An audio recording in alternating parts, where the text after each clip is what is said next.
expérimentation, nous allons mettre en place à partir de 2022 des consultations psychologues qui seront remboursées pour toute la population à partir de 3 ans.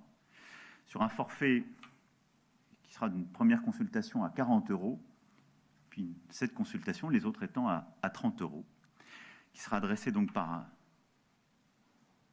prescription médicale à des psychologues dans le cadre d'un forfait de consultation qui pourra être renouvelé si la prescription médicale le propose. J'ai vu comme vous que toute la profession des psychologues n'était pas totalement ravie de ce sujet. Il y a une forme de paradoxe à considérer que, accédant à une demande historique qui est de rembourser les psychologues, cela suscite des protestations. Parce que je pense qu'il ne faut pas sous-estimer les différences extrêmes qui existent au sein de cette population.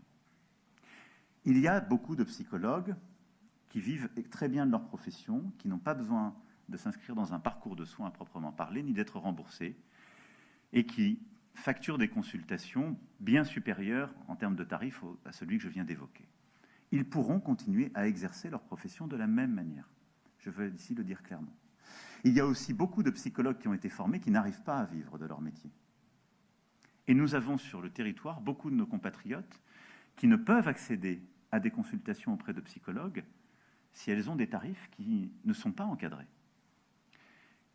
Et je ne pourrais pas expliquer à des médecins que nous irions rembourser des consultations de psychologues au titre de l'assurance maladie si elles n'étaient pas préconisées par un médecin et dans le cadre d'un parcours de soins.